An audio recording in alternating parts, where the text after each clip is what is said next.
Welcome into DC On Screen 290. I am your host, David C. Robertson. This, my co-host, Jason Goss. Hello. In case we have any new listeners, which I'm sure there are some, we are a podcast about the DC Universe on film and television. This is our DCEU episode. We missed last week. Yeah, we just pushed it back. Just pushed it back? Is that how you pushed it back? Want to see it? Yeah. Okay. Yeah. Nothing happened. That might be true. I mean, stuff happened, but not a lot. Not a lot. Michael Keaton said Batman Forever looked like it would suck, and that's why he didn't return. Good judgment, that one. He said he read the script. He said it sucked. I knew it was in trouble when Schumacher said, "Why does everything have to be so dark?" That's pretty good. One of the headlines on that was, tell us how you really feel, Keaton. So I guess we should feel pretty good about Spider-Man Homecoming. I mean, no, we shouldn't. That's a Marvel movie. Right. How dare we? The burgeoning masses tell me I shouldn't like Marvel. Nah, Spider-Man. Screw it. Right? He surpasses all. Oh, man. Moving on into the DCEU, Batman v Superman, Larry Fong let us in on some stuff that Zack was holding the light that simulated the headlights in the shot where Superman is standing in the way of the Batmobile. Mm-hmm. Mm-hmm. And that was pretty cool. Also, Zack's hands are actually Bruce's hands while he holds a cell phone in the Fight Club. He was asked, is there a specific reason why Ben didn't shoot that? And Fong says, 1, often actors don't want to do little tiny shots, and 2, often directors love to. Yeah, it didn't sound like anybody was hurt here. Yeah, no. No one pulled away going, this film sucks. It totally wasn't his hand.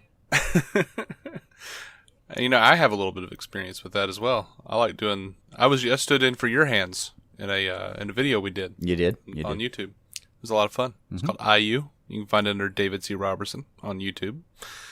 Anyway, I mean, that's all I'll promise. It's not good. But it is there. But it is there. It makes me laugh. Yeah. Which is all it needs to do. So Henry Cavill posted a picture of him looking angry and running toward Batman in BVS. It's a behind-the-scenes photo. And he captions it, remembering a time while shooting BVS, and they told me I wasn't allowed my usual salted caramel mochaccino with skinny coconut milk and whip. Hashtag no mercy. Hashtag no excuses. Hashtag Superman. I like it. So, Torrent Freak put together a list of the most pirated movies of 2016. Batman v Superman wound up in the number 2 spot. Deadpool was number 1, if you didn't figure that one out or guess that. Yeah, it makes a lot of sense. Suicide Squad was the 8th most pirated movie of the year. Also in there were Captain America Civil War, Star Wars The Force Awakens, X-Men Apocalypse, Warcraft. What? Really? Yeah. Warcraft above... okay. Well, there's a lot of players, but the movie didn't get at all, any good attention. I assume a lot of people are like, yeah, I'm not actually going to spend $12 on that. But I will steal it. Independence Day Resurgence, Finding Dory, and The Revenant were included in those top 10, just in case you were curious. That was. Clay Enos posted a new picture of Harley Quinn on his Vero social networking app, and it's one we haven't seen before. I'll give it that. Her hair's a little different. Yeah. It looked pretty standard, really. So a fan on YouTube, Chris Banks, did a Suicide Squad opening in the Watchmen style. With the proper BGs, I started a joke. It's alright. Wasn't really much to it. I'll still check it out later. He did so. It was pretty cool, but, I don't know if I preferred it over what we got. And that first trailer for Suicide Squad was pretty great. Popping over to Justice League, they are talking about the possibilities of going to Arkham Asylum in Justice League. A lot of people think that because Batman sent Lex there at the end of BVS, will be showing up in Arkham since Lex Luthor is confirmed to be in Justice League. Well, in IMDb, several Justice League actors updated their profiles with Arkham Guard 2, Lex Luthor's guard. So it looks like that speculation is going to come true. Founded. Hooray! Yes. So Jeff Johns was counting down his big I guess the things we should be looking forward to in 2017 from DC. Mm-hmm. And we'll talk about some more of that a little later. But number 3, he says, featuring among many things the first ever live action Mera. And then he hurried up and backtracked. He's like, live action on the big screen. She was in Smallville, but looking forward to the big role the Queen deserves. So I know. Calm down. Right. The big role the Queen deserves. So a lot of people think that means that she's got a big role in Justice League. I think it could mean she's got a big role, period, in live action. He didn't say necessarily this Justice film. League. She'll be in Justice League. I would assume a smaller role, and then a big role coming in Aquaman. But that would be the natural, guess. But, who the hell am I? I don't know anything. Nah. For all we knew, Justice League is based mostly in Atlantis. I'll tell you something I do know. Henry Cavill gives better gifts than Jared Leto. That sounds right. So on BVS, he gave the crew these cool commemorative coins. Now on Justice League, he has given out these like cool metal Justice League logo things. I don't know if they're belt buckles or what they are. If they're just like they come in like a little like drawstring pouch. It looks like. But crew member Sharice Griffiths posted it on their Instagram and showed us what Henry gave the crew members. He also says, he has a note that says, it has been quite the battle shooting this movie, but I can imagine no better people to have struggled alongside. Thank you so much for your hard work, tenacity, and great humor. And this humor with a U. See you next time. It has been an absolute pleasure. He does sound pleasant to work with. I don't know what that is, but if it was a belt buckle, I'm not a belt buckle wearing kind of guy, but Henry Cavill gave me one, I'd probably try it out. Yeah, I don't care. It looked like it would be painful as a belt buckle, but I would do it. Yeah, give it a shot. So Usain Bolt wants to have a cameo in The Flash. That would be fun. If you don't know who that is, for the audience members out there, you guys, I see you out there looking confused. He's the fastest man ever timed. Yeah. And he said it in an interview, he admitted that he wants to maybe do a cameo in The Flash. He says he's going to talk to some people to try to make it happen. I personally think they should just pan in to him running, maybe about to break a new record in front of a ton of people, and Flash just casually runs by him and he stops and just takes off his running shoes and throws them and walks away angry. That'd be fun. It's a very Simpsons / critic type of joke, though. Yeah. If it gets in there, it might boil down to something much cheaper. Just like he happens to be a guy in the street that sees him take off and goes, "Whoa!" Yeah, just something simple. Yeah. Oh no, it should be. I don't know. They should just mirror since everyone wants the Dick Donner Superman now. Mm-hmm. It should just be like one of the people who yell at Superman while he was doing something. It should just be like some random line from one of those movies. Right. I don't remember any of them, though. Yeah, they didn't stick around. I seem to remember someone screaming, "That suit is far out." Yeah. Thank you, 1977. Mm-hmm. Over to Aquaman. Patrick Wilson was talking to ABC News. He says he wasn't a fan before being cast. He wasn't a fan of Aquaman. He says, it wasn't that I didn't like Aquaman, but there weren't any movies about it. Any movies of real significance. We finally reached a point where we could match the technology with the artistic desire. He did hold up a New 52 comic. He said, this is the New 52. This is when they redid it. So, yay. He's on board. Wilson is now in. He's on board, yeah. That would happen to me, though. Like, I'm not, just for example, I'm not a huge Hawk person. Right. They're cool. I've never been, like, enthralled. But if you cast me in a movie with them, so help me, I would become the world's leading expert. Mm-hmm. And suddenly be like, I'd have pictures of Rand on my wall. Sure. Absolutely. Listeners don't know this, but Jason never read a DC comic before we started this podcast. It's the first time. We just cracked it open and started going. He actually just called me. I didn't know why I was being asked to record. I said, "Hey man, can you just record?" And he was like, "I guess." Wait, what? What are we doing? He started the intro to the show and just texted me, "Roll with it." Okay. You sure did have a lot of opinions about Man of Steel's color grading for someone who didn't know what we were talking about. So I would just talk about what I could. Colors. I know colors. There are all those references to Batman being the gray, wiser the punch Batman from Dark Knight Returns. How did you do that? Lots of internet. I had Wikipedia up while we were talking. Anyway. So it has been revealed that Australia's Keir Beck and his team of professionals who worked on Mad Max Fury Road, the stunt team, are going to be working on Aquaman. I didn't see Fury Road. You did. How does this make you feel? Is this good news? Stunts weren't the problem. I'm not a huge fan of the series anyway. I watched about the first half of it and thought, okay, I'm good. I literally never finished the movie. Sorry, guys. Oh my gosh. Okay. Well, Keir Beck says we'll be doing general stunt skills and fighting. If there's water sequences, obviously being capable and competent in water is important. Yeah. Is somewhere around the time where I saw the guy like playing guitar while he's strapped to the hull of one of these weird cars. I don't know. I just kind of checked out. Okay. I'm told I'm vastly, just way wrong about this, but I never really cared to pursue the argument, so. Yeah, that's fair.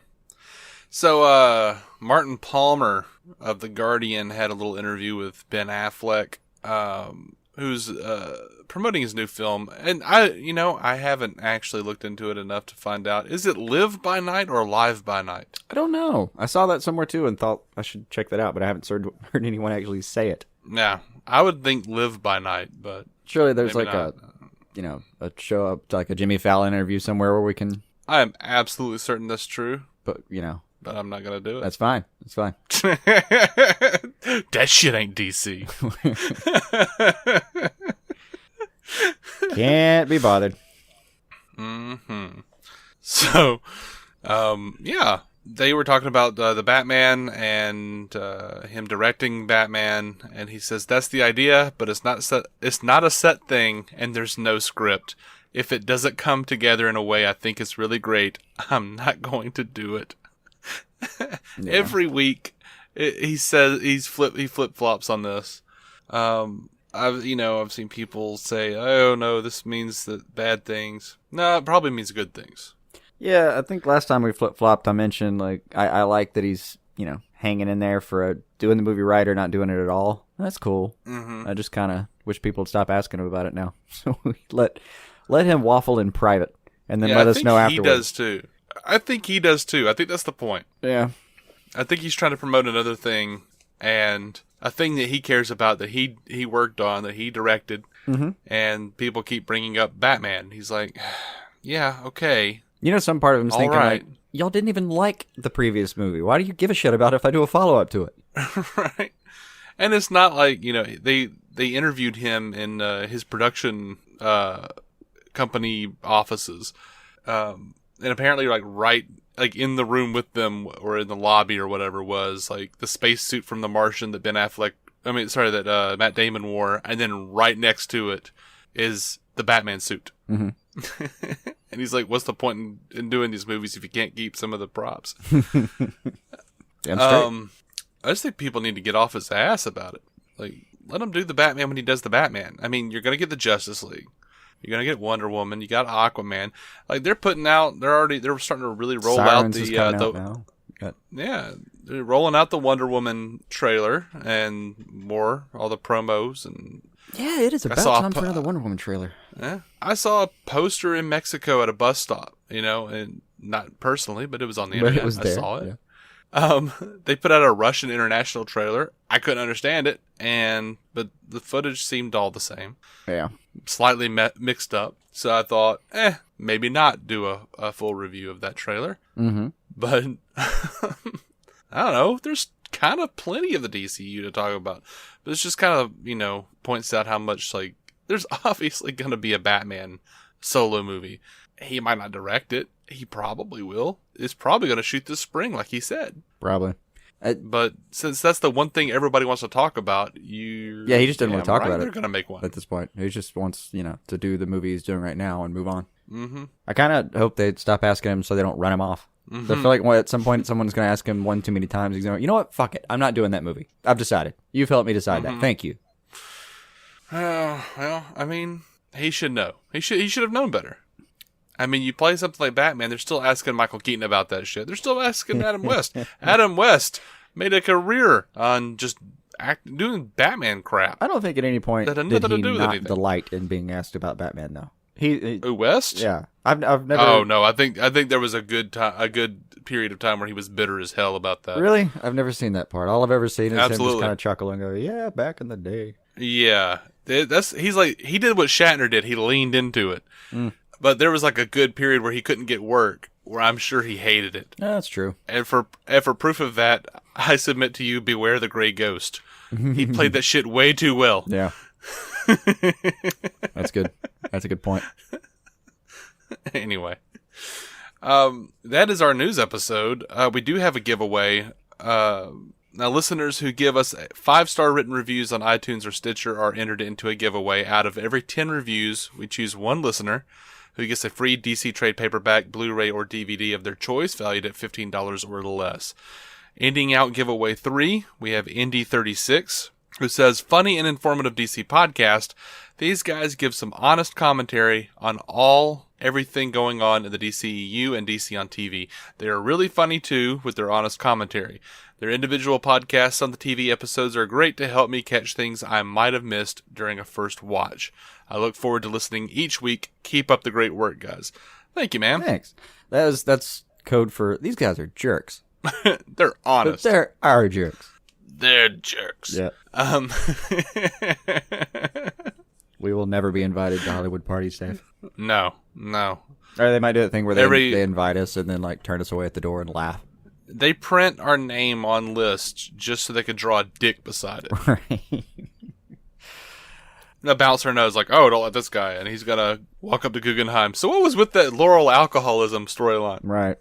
Baby aspirin, really? Really, Mark? Anyway.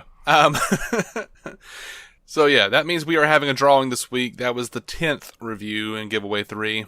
So it is between MadCal72, Spaghetti Birdman, Superhero Ethics, Flister 10, Stuart M323, Jack Elk, Edrom 41, Zerum 073, Addicting 101000110010101110 for the last time, as we previously discussed, and Indy 36, and using the true random number generator from random.org, it is number 1, MadCal72. Congratulations, MadCal72. Woo! You can contact us on Twitter or Facebook at DC On Screen, or you can email us at dconscreen@gmail.com.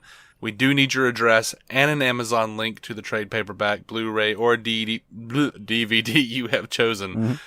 Now, starting giveaway number 4, Stevens N00 says, true vocal fans. These guys are true fans and sincere in what they say about all of the DCU.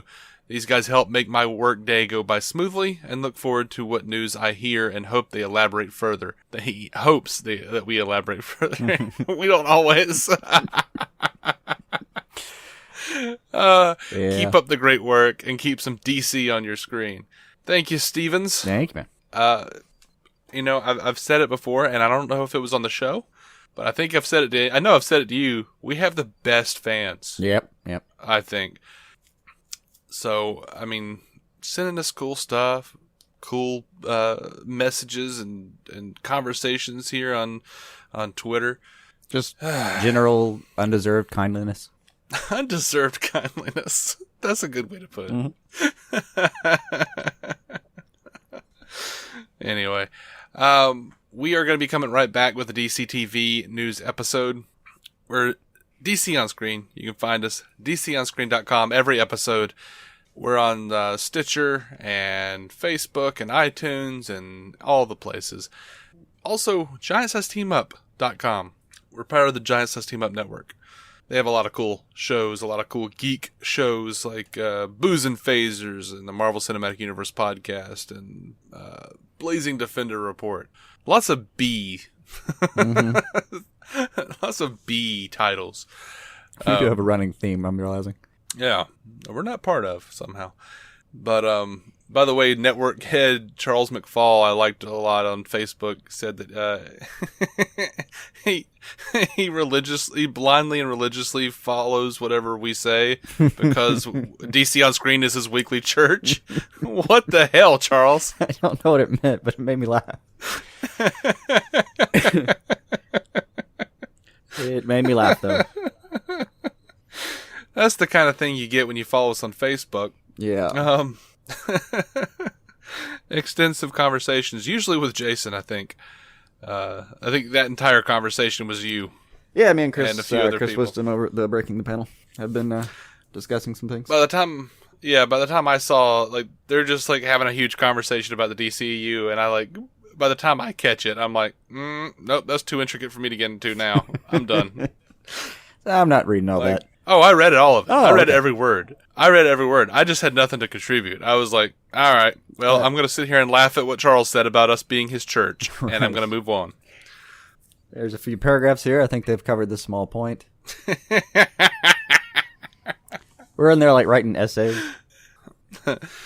Yeah, seriously, like, it's like I'm just looking down at my phone and, like, put up a finger like, I see. Nope, Jason got it. Moving on.